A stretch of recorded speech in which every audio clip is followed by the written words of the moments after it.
दोस्तों ये कहानी आपकी सोच बदल देगी। ये कहानी है एक राजा और उसके सैनिकों का। एक राजा ने अपने सैनिकों को सड़क के बीच में एक बड़ी चट्टान रखने के लिए कहा।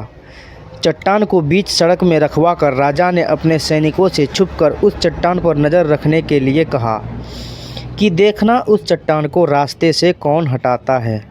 लोग उस जगह पर आते रहे और जाते रहे, लेकिन किसी ने भी उस चट्टान को रास्ते से हटाने की कोशिश नहीं की। उस चट्टान के पास से लोगों के गुजरने वालों में राजा के कुछ करीबी लोग और शहर के बड़े व्यापारी भी शामिल थे, और उनमें से कुछ लोग तो राजा को ही कोसने लगते कि क्या राजा इस चट्टान को भी रास्ते से नहीं हटवा सकता। लेकिन किसी ने भी उस चट्टान को रास्ते से हटाने का प्रयास नहीं किया। ऐसा काफ़ी दिनों तक चलता रहा। एक दिन एक किसान अपनी सब्जियों के साथ उधर से गुजर रहा था।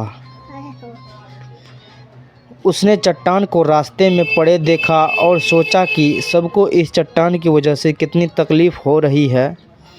उसने अपनी मजबूत लाठी से उस चट्टान को एक तरफ ढकेलने की कोशिश शुरू कर दी। काफ़ी कोशिश के बाद वह उसे सड़क से हटाने में कामयाब हो गया। चट्टान रास्ते से हटाने के बाद किसान अपनी सब्जियों को उठाकर जाने ही वाला था कि अचानक उसकी नज़र एक पोटली पर गई, जो ठीक उसी जगह पर पड़ी थी जहां से उसने वह चट्टान हटाए थे। उसने उस पोटली को खोलकर देखा तो उसमें सोने के कई सिक्के थे, और उन सिक्कों के साथ राजा का एक संदेश भी था, जिसमें लिखा था कि ये सोने के सिक्के उनके लिए है जो इस चट्टान को रास्ते से हटाएगा। दोस्तों बिल्कुल ठीक इसी तरह हम सबके लाइफ में भी कई परेशानियां आती है। कुछ लोग उन परेशानियों से बचकर निकल जाते हैं और कुछ रास्ते बदल देते हैं, और चंद लोग ठान लेते हैं उन परेशानियों का हल निकाल लेने की और ऐसे ही लोग मुश्किलों में संभावना छुपी अवसर को खोज लेते हैं।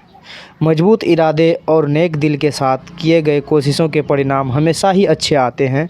इसलिए जीवन के परेशानियों से घबराओ मत, बल्कि उन परेशानियों का हल करने की कोशिश करते रहो। जीवन सफ़र में आगे बढ़ते रहो।